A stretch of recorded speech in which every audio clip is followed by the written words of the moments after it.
आओ बहू आओ, अपने ससुराल में आओ। जी माँ जी, पर मेरे दहेज का सामान बाहर ट्रक में है, आप मेरे कमरे में रखवा दीजिए। और माँ जी मेरे दहेज को भी। अरे जेठानी जी, आप क्या दहेज लाई हो? मुझे तो आपका कुछ भी नहीं दिखाई दे रहा। अरे नहीं, मैं भी दहेज लाई हूँ। देखो ना, बाहर बहुत सारा राशन रखा हुआ है। 200 किलो गेहूं भेजे हैं मेरे पिताजी ने, 70 किलो चावल और बाकी 20 किलो अलग अलग तरह की दाल। वो क्या है ना, मेरे पिताजी किसान है ना। शादी के दहेज में कोई चावल गेहूं लेकर आता है क्या? अरे देखो मैं कितना सारा सामान लेकर आई हूँ। बेड है, अलमारी है, सोफा सेट है, वॉशिंग मशीन है, न्यू गैस सिलेंडर है। तुम्हारे गेहूं चावल से कपड़े धुलेंगे या तुम उस पर सो जाओगी या उस पर खाना पकाओगी? ये सब कौन दहेज में देता है? तुमसे अच्छा तो मेरा दहेज का सामान आए। बताओ माँ जी, आपकी बड़ी बहू आपके घर में कोई दहेज लेकर नहीं आई? अच्छा सा सामान। वही तो बहू, ये है गरीब कहीं की। मैंने बोला था अच्छा खासा दहेज दे देना, लेकिन नहीं, इसके पिताजी ने तो राशन भंडार भिजवा दिया है। अचार डालें इसका। माँ जी आप तो अच्छे से जानती हैं, पिताजी ने पहले ही आपको कह दिया था कि वो इतना सारा सामान नहीं दे पाएंगे, लेकिन हाँ इतना अनाज दे देंगे जिससे घर में खाने की कमी नहीं होगी। चाट लो इस राशन को तुम। जब घर के दोनों बेटे कमा रहे हैं तो इन चीजों की कोई जरूरत ही नहीं थी। और माँ जी, ये क्या, मैं इतना सारा दहेज लेकर आई हूँ और आपने बताया नहीं कि हमारा ससुराल एक कमरे का है। अब मैं अपना दहेज का सामान कहाँ रखूंगी? इनका आटा दाल चावल तो बिल्कुल नहीं आएगा। पहले मेरा दहेज रखवाइए, इनका नहीं। ऐसे कैसे? मेरा भी तो दहेज का सामान है, वो कहाँ जाएगा? वो भी इसी एक कमरे में रहेगा। वो जितना तुम्हारा है उतना ही मेरा भी है ना माँ जी? हाँ है तो, लेकिन मेरी अमीर बहू का ज्यादा दहेज आया है तो वो रहेगा। ये तेरे 200 किलो के गेहूं का क्या मैं अपने सर पर रखूं? बिल्कुल सही कहा माँ जी ने। यहाँ पहले मेरा सामान आएगा और ये गेहूं बाहर रख दो आप। गेहूं ज्यादा है वो बाहर रख दूंगी, लेकिन बाकी चीज यहाँ रखवाऊंगी। आखिर ये भी मेरा कमरा है। अरे माँ, शादी का सारा दिन यही दरवाजे पर ही पूरा करवाना है क्या? थक गया हूँ मैं। अरे हाँ जाओ, सारे बच्चे आराम करो। माधव, मनीष, छोटी बहू का बेड उस दीवार के कोने पर लगा दो। और तुम दोनों, तुम्हारा तो दहेज का सामान ही नहीं आया है तो वहाँ जमीन पर सो जाओ। ठीक है माँ जी। दोनों बेटे एक कोने में बेड लगवा देते हैं, वहीं दूसरी तरफ आरजू गद्दा बिछाती है। उसकी मदद तृप्ति भी करती है। लाइए भाभी, आपकी मदद करवा देती हूँ, काम जल्दी हो जाएगा। आप थक गई होंगी ना थोड़ा सा। कुछ ही देर में एक ही कमरे के बिस्तर पर आराम करते हैं। अगले दिन दोनों बहू पहली रसोई का खाना बनाती हैं।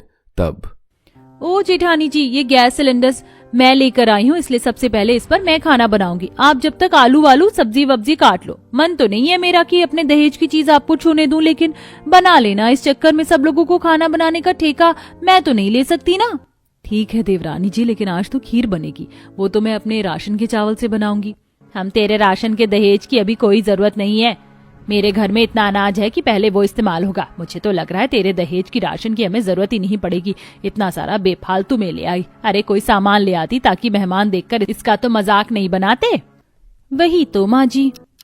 फिर तृप्ति नहा धोकर शिवानी के ड्रेसिंग टेबल के सामने आकर उसका हेयर ड्राई इस्तेमाल कर रही थी। ये देखकर शिवानी तृप्ति पर चिल्लाती है। तृप्ति, तुम्हारी हिम्मत कैसे हुई मेरा सामान इस्तेमाल करने की? तुमने पूछा? अगर मेरा हेयर ड्रायर खराब हो गया तो इसका हर्जाना तुम भरोगी क्या? 4-5 रुपए का नहीं है, 78,000 का आया है। सॉरी भाभी, मुझे नहीं पता था आप इतना गुस्सा करेंगी। मैं कभी छूती ही नहीं। पूछ भी तो सकती हो ना तुम, लेकिन नहीं। यही तो बात है कि ये एक कमरे का ससुराल है। अगर मेरा पर्सनल कमरा होता तो तुम्हें अंदर घुसने से पहले भी सोचना होता। कोई बात नहीं बहू, जाने दे।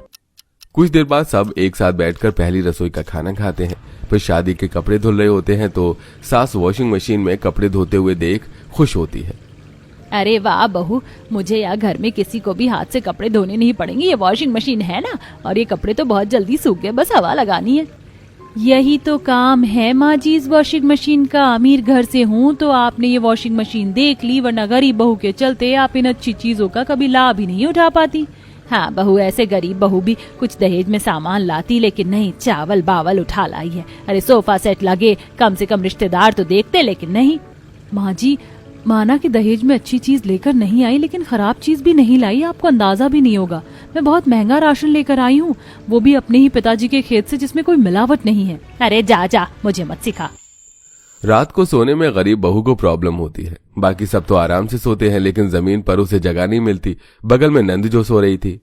तृप्ति, तुम थोड़ा उधर हो जाओ, मुझे जगह नहीं मिल रही है। यहाँ तुम्हारे भैया हैं, भाभी इस तरफ दीवार है और इधर भी जगह नहीं है। छोटी भाभी के दहेज का सामान भी रखा और आपके दाल चावल भी है, फिर कहाँ जाएं और सोने। अच्छा ठीक है। जैसे तैसे आरजू सो जाती है। कुछ देर बाद दो चूहे आकर दाल चावल की बोरी को काट देते हैं और शिवानी के नए पलंग के गद्दे को भी कुतर जाते हैं। अगली सुबह जब शिवानी की नजर पड़ती है तो फिर चिल्लाने लगती है, ये भगवान, मैं तो परेशान हो चुकी हूँ। एक तो एक ही कमरा है, वो भी पर्सनल नहीं है, और यहाँ पर भी चूहे मेरा नया दहेज का बिस्तर कुतर कर चले गए। ऐसे ही तो नहीं आए होंगे। ये देखो, इनके दाल चावल की बोरी भी कन्नी हुई रखी है। जरूर वो इसी के पीछे आए होंगे। माँ जी देख रही है ना आप, गरीब जेठानी जी की वजह से मेरे दहेज के सामान के साथ क्या हो गया। अरे मैया, तेरा तो नया गद्दा था, कैसे चूहा खा गया बताओ। क्यों री गरीब चुड़ैल, देख ले, तेरे 2 कौड़ी के राशन दहेज की वजह से मेरी बहू का दहेज खराब हो गया।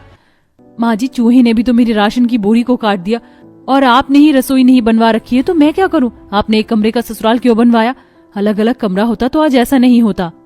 हाँ माँ, भाभी ठीक कह रही हैं, तू तो चुप ही रह। ये कहकर सब अपने अपने काम में लग जाते हैं। फिर शिवानी ओवन में चीज पास्ता बनाकर लाती है, जिसे खाकर सास बहुत खुश होती है। वाह बहू, तूने कितना अच्छा बनाया है, मैंने तो पहली बार खाया। चलो, कुछ तो फायदा हो रहा है दहेज में तेरे सामान लाने का। इसके चावल को तो कुकर में ही पकाना होगा। छोड़िए, बेचारी गरीब जेठानी को क्या बार बार ट्रोल करना। ये लीजिए, आप भी खा लीजिए, कभी खाया नहीं होगा ना। शुक्रिया, वैसे ये बहुत अच्छा लग रहा है खाने में। अच्छा तो लगेगा ही, मैंने ओवन में जो बनाया है। ऐसी वक्त गुजरता है। एक दिन आरजू खाली वॉशिंग मशीन की अलमारी पर अपने गेहूं और दाल चावल की बोरी रख रही होती है, जिसे देख देवरानी चिढ़ जाती है। ओहो, क्या हरकत की है आपने मेरी वॉशिंग मशीन के अंदर। चावल की बोरी क्यों रखी है? मशीन खराब करना चाहती हो क्या? वैसे ही इस एक कमरे में जगह नहीं है। अरे, इसी एक कमरे में जगह होती तो मैं चावल की बोरी इसमें क्यों रखती। जगह बन जाए इसलिए मैंने खाली वॉशिंग मशीन में बोरी रख दी, फिर बाद में हटा देती जब तुम्हें कपड़े धोने होते। नहीं, आप मेरी वॉशिंग मशीन को खराब करना चाहती हैं क्या? आप हटा लीजिए इसे यहाँ से। आरजू समझाती है। फिर भी शिवानी खुद से उसकी बोरी को निकालकर घर के गेहूं के ड्रम के साथ रख देती है। वहीं दोनों बेटे एक कंपनी में काम करते थे, जहां इलेक्शन के दौरान सारी चीज महंगी हो जाती है और उनकी कंपनी किसी इलीगल काम में होती है, जिस वजह से बंद कर दी जाती है और दोनों भाई नौकरी से हाथ धो बैठते हैं। फिर शाम को सब खत्म हो गया, अब हम क्या करेंगे? घर का खर्चा कैसे चलेगा? जिस कंपनी में थे उस कंपनी का नाम सुनकर तो हमें इतनी जल्दी काम भी नहीं मिलेगा, क्योंकि एक्सपीरियंस हमें इस कंपनी का है, पर हमने तो कुछ गलत नहीं किया था ना। हाँ भैया, समझ नहीं आ रहा घर वालों को कैसे बताएं। क्या हुआ बेटा, क्या बताना है? तुम दोनों बहुत परेशान हो। माँ, भैया और मेरी नौकरी छूट गई है। इलेक्शन की वजह से सब बर्बाद हो गया और अब तो हमारी नौकरी भी नहीं रही, तो घर का खर्चा कैसे चलेगा ये भी नहीं पता। क्या? ये तो नहीं होना चाहिए था। आप कहीं और देखना, हो सकता है कहीं नौकरी मिल जाए। हाँ, कोशिश तो करेंगे। हफ्ता गुजर जाता है, दोनों भाइयों को कहीं भी नौकरी नहीं मिलती और घर का खर्च चलाने के लिए अब आरजू का दहेज का राशन लाया जाता है। उसी के ही दाल चावल बनते हैं और बहू गेहूं को पीस कर घर में रोटी बनाती है। जब एक दिन शिवानी फिर से अपने दहेज के सामान पर इतरा रही होती है, तब नंद, बस करो भाभी, बड़ी भाभी को आप कितना सुनाओगी। अरे, उन्होंने यहाँ पर अपने 2 चावल की बोरी ही तो रखी थी, बाकी उनका सारा सामान बाहर है। अब तो शर्म कर लीजिए, घर में खाने पीने को कुछ नहीं है, हर तरफ महंगाई हो रही है। आपको पता है 1 हफ्ते से हम कैसे खाना खा रहे हैं? आरजू भाभी के दहेज का राशन। अगर वो नहीं लाई होती तो इस वक्त घर में 10,000 रुपए सिर्फ राशन पर खर्च होते। शुक्र कीजिए 6-7 महीने तक हमें राशन खरीदने की जरूरत ही नहीं है। हम सबको तो एहसानमंद होना चाहिए, लेकिन आप बस सुनाई जा रही हैं। शुक्र है तृप्ति, तुमने तो मुझे समझा। राशन का क्या महत्व होता है अब पता चलेगा। दहेज में फर्नीचर, सोफा, ओवन तो खा नहीं सकते ना। मेरे दहेज का ही तो राशन काम आ रहा है। सही बोला। और तू बहू, तूने आज तेरे दहेज में हम सबके 6-7 महीने की मुश्किल हल कर दी। हाँ, जब तक हम कहीं नहीं नौकरी भी ढूंढ लेंगे। जेठानी जी, मुझे माफ कर दीजिए, इतने समय से मैं आपको कुछ भी बोलती रही। अब से मेरे दहेज का सामान आप भी इस्तेमाल कर सकते हैं। तुमने इतना कह दिया, यही बहुत है। इसके बाद मुश्किल समय में दहेज का राशन इस्तेमाल में लाया जाता है। 3 महीने बाद दोनों बेटों को नौकरी मिल जाती है और धीरे धीरे परिस्थिति फिर से ठीक होने लगती है। अरे कोमल, खाना बनाया या नहीं? बहुत जोरों की भूख लगी है, जल्दी से लेकर आओ ना। ये लीजिए, आज मैंने रोटी के क्रिस्पी रोल बनाए हैं। रोटी के रोल? ये तुमने कैसे बनाए? बस बना लिए। आपकी कोमल बहुत टैलेंटेड है, खाकर बताइए ना कि कैसा बना है। ये तो बहुत ज्यादा टेस्टी है। हेल्दी के साथ साथ भरपूर टेस्ट भी है, इसलिए तो मुझे ये काफी पसंद आया। अब से तुम हर संडे मेरे लिए यही बनाना। मुझे पता था कि आपको ये जरूर पसंद आएंगे, इसीलिए तो मैं आपके लिए हमेशा ऐसी अलग अलग चीज बनाती रहती हूँ, वरना वही बोरिंग रोटी चावल खाकर तो हर कोई खाने से ऊब जाएगा। कोमल को खाने में एक्सपेरिमेंट करने का काफी शौक था। अक्सर कोमल डेली में जो भी खाना बनाती उसमें कोई ना कोई एक्सपेरिमेंट कर दिया करती। कोमल अपने पति आलोक के साथ शहर में अकेले रहा करती थी। घड़ी में सुबह के 5 बज रहे थे। दोनों ही गहरी नींद में सो रहे थे कि तभी उनके घर की डोर बेल बजती है। इतनी सुबह सुबह कौन आया है? अभी तो दूध वाले का भी आने का समय नहीं हुआ है। आलोक, आलोक, ये भी गहरी नींद में सो रहे हैं। लगता है मुझे ही उठना पड़ेगा। कोमल जैसे ही घर के डोर के पास जाकर उसमें बने शीशे से हॉल से बाहर देखती है तो उसे 3 लोग खड़े नजर आते हैं, जिन्होंने मुंह को कपड़े से ढक रखा था और उनके पास ढेर सारे बोरे भी थे। ये देख कोमल काफी डर जाती है। हे भगवान, ये सुबह सुबह हमारे घर पर कौन आ गया? कहीं ये लोग चोर तो नहीं है? अब मैं क्या करूं? कोमल भागते हुए कमरे में जाती है और आलोक को जगाकर सारी बात बता देती है। सुनिए जी, मुझे तो बहुत डर लग रहा है। अब हम क्या करेंगे? परेशान मत हो, मैं देखता हूँ। आलोक स्टोर रूम से एक बड़ा सा डंडा उठा लेता है और डरते डरते घर का दरवाजा खोलता है। आलोक उन लोगों पर वार करने वाला होता है कि तभी, अरे ओ बुड़बक, अब अपने पिता पर हाथ उठाएगा तू? शहर आकर सारी तमीज भूल गया है क्या? अरे इतनी कड़क आवाज, ये तो मेरे पिताजी की आवाज है। वो लोग जैसे ही मुंह पर से कपड़ा उठाते हैं तो आलोक के हाथ से डंडा छूटकर गिर जाता है। दरअसल ये लोग कोई और नहीं बल्कि आलोक के ही घर वाले थे। आलोक कोमल जल्दी से अपने सास ससुर के पैर छूकर उनसे आशीर्वाद लेते हैं। माँ, बाबूजी, सुहानी, आप लोग ऐसे अचानक? सब ठीक तो है ना? हाँ बहू, सब ठीक है, लेकिन तुम दोनों को क्या हुआ इस तरह डंडा लेकर? शहर में मेहमानों का घर में स्वागत का कोई नया रिवाज चला है क्या? अरे नहीं पिताजी, वो इतनी सुबह सुबह घर पर भला कौन आ सकता है? ऊपर से आप लोगों ने अपना चेहरा भी छुपा रखा था तो हम डर गए और हमें लगा कि शायद कोई लुटेरे घर में घुसने की कोशिश कर रहे हैं। नहीं भैया, हम जैसे ही रेलवे स्टेशन पर उतरे तो इतना प्रदूषण आपके शहर में खास खास कर सीने में दर्द हो गया, इसलिए हमने मुंह ढक लिया था। अब सभी घर के अंदर आते हैं। कोमल जल्दी से कपड़े बदलकर अपने सास ससुर और नंद के लिए शहरी नाश्ता बनाती है, जिसे देख, अरे बहू, तूने ये क्या बना दिया? ये क्या लेकर आई है तू नाश्ते में? मैंने आप लोगों के लिए काफी हल्का नाश्ता बनाया है। शहर में हम सभी ऐसा ही नाश्ता करते हैं। ये ब्राउन ब्रेड, जूस, फ्रूट और केलॉग्स है। ये शहरी नाश्ता हम लोग नहीं पचा सकते हैं। हमें तो अपने गांव का देसी खाना ही चाहिए। एक काम कर, तू गर्मा गर्म चावल और साथ में दाल और आलू का चोखा बना ले। माँ जी, पिताजी, सुबह सुबह नाश्ते में दाल चावल और चोखा कौन खाता है? बहू, हम खाते हैं, हम देसी बिहारी हैं और हमारी तो दिन की शुरुआत ही चावल से होती है। लेकिन माँ जी, हम लोग तो बिल्कुल ना के बराबर चावल खाते हैं और मेरे ख्याल से शायद रसोई में चावल भी नहीं है। अरे बहू, इतनी सी बात, रुक मैं अभी आता हूँ। महेश, माधवी और सुहानी गांव से अपने साथ जो ढेर सारे बोरे लेकर आए थे, उन बोरों में कम से कम 15 किलो चावल था, जिसे लाकर वो रख देते हैं। और अब कोमल उन बोरों में से चावल निकालकर सभी के लिए सुबह सुबह दाल चावल और चोखा बनाती है। बहू के हाथ में स्वाद तो है, कितना बढ़िया दाल चावल बनाए हैं बहू ने, मजा आ गया खाकर। हाँ, साथ में खट्टा मीठा आम का अचार होता तो क्या बात थी। भाभी, चावल तो खत्म हो गए हैं और मुझे और भूख लगी है, थोड़े चावल और बना दो ना।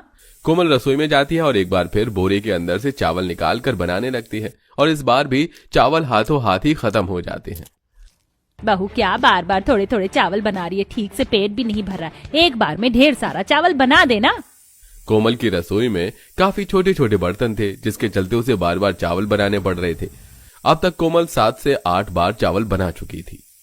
कैसे लोग हैं ये, इतनी बार चावल बना दिए लेकिन इन लोगों का पेट नहीं भरा। गांव के लोग क्या इतना ही खाते हैं?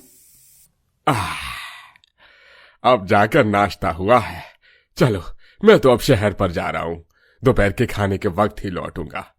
सबके नाश्ते के बाद कोमल बर्तन उठाकर सिंक में रख देती है और तभी वो देखती है कि उसके ससुराल से आए हुए 10 बोरे चावल के बजाय 5 बोरे ही चावल बचे हैं। हे भगवान, मेरे ससुराल वालों ने 5 बोरी चावल चट कर दिए और मुझे पता भी नहीं चला। अच्छा हुआ कि घर में चावल थे, वरना मुझे तो राशन की दुकान के कितने चक्कर लगाने पड़ते। नाश्ते के बाद भी कोमल को अपनी ससुराल वालों के लिए चावल ही बनाने पड़ते हैं। आप लोग इतना चावल कैसे खा लेते हैं? अगर मैं एक वक्त चावल खाऊं तो बाकी के 2 वक्त तो मुझे रोटी चाहिए। अरे बहू, चावल तो हम लोगों की जान है, जान। हम लोग चावल खाए बिना एक दिन भी नहीं रह सकते। भाभी, हम तो मांस, मछली, सब्जी सबके साथ ही चावल चाहिए। ससुराल वालों के लिए चावल बना बनाकर कोमल की हालत खराब हो चुकी थी। तीनों वक्त कोमल को बार बार ढेरों बर्तन में अपने ससुराल वालों के लिए चावल बनाने पड़ते थे।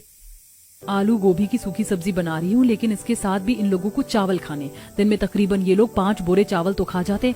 राशन वाला भी क्या सोचता होगा, उसकी दुकान का सारा चावल तो हम ही लोग खरीदने लग गए हैं। घर में छोटे बर्तन होने की वजह से कोमल को बार बार अलग अलग बर्तन में चावल बनाने पड़ते थे, जिससे परेशान होकर कोमल अब अपने घर के बाहर आंगन में एक बड़ा सा ईंट का चूल्हा बनवाती है और उस पर एक 5 किलो का बर्तन लाकर रख देती है, जिसमें वो एक साथ ही अब अपने ससुराल वालों के लिए 5 किलो चावल बनाती है। क्या हालत हो गई है मेरी शहर में रहकर गांव की लड़कियों की तरह। इतने बड़े बड़े चूल्हे पर खाना बनाना पड़ रहा है। मुझे तो बिल्कुल हलवाई वाली फीलिंग आ रही है अंदर से।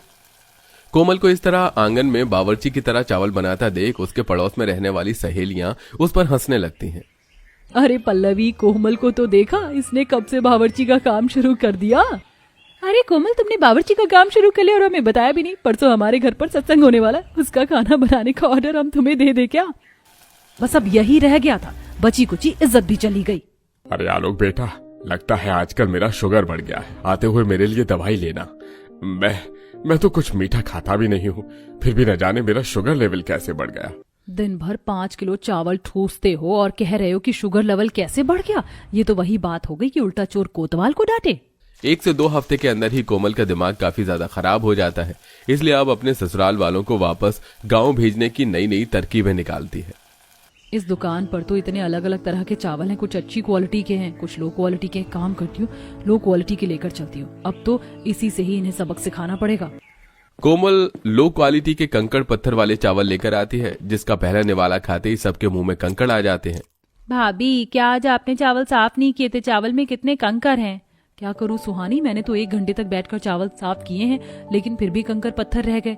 क्या करें, यहाँ की दुकान वाले ऐसे ही चावल देते हैं। ये क्या बहू, आज के चावल कुछ ज्यादा ही नहीं पक गए हैं, बिल्कुल हलवे जैसे लग रहे हैं खाने में। अरे बाबूजी, मैंने भी दुकान वाले से कंप्लेन की थी, लेकिन वो चावल ऐसे ही लेकर आ रहा है। कल से मैं थोड़ा कम पानी डालकर बनाऊंगी। कोमल जानबूझकर हर रोज चावल बनाने में कोई ना कोई गलती कर रही थी, जिसके चलते उसके ससुराल वाले काफी परेशान हो रहे थे। इन चावलों में तो कुछ स्वाद भी नहीं आ रहा, मेरा तो जी सा उठ गया इन चावलों पर से। मैं भी कब से यही कह रही हूँ, आप लोग जो गांव से चावल लेकर आए थे वो भी कब के खत्म हो गए। अब क्या करें? बिना चावल के इन तीनों का ही गुजारा काफी ज्यादा मुश्किल से हो रहा था, जिसके चलते अब वो सब 3 हफ्तों में ही वापस गांव जाने के लिए टिकट निकलवा लेते हैं। अरे पिताजी, आप तो 2-3 महीने के लिए आए थे, तो इतनी जल्दी क्यों जा रहे हैं? अरे नहीं बेटा, अब शहर से जी भर गया है, और ऊपर से यहाँ के चावल। अगर 4 दिन और रहे ना तो बिना खाए तो हम लोग देवी मैया को प्यारे हो जाएंगे। अब अगले साल ही आएंगे हम। चलो, आखिरकार छुटकारा तो मिला मुझे, थैंक गॉड। अब तो मैं साल भर तक चावल नहीं बनाऊंगी।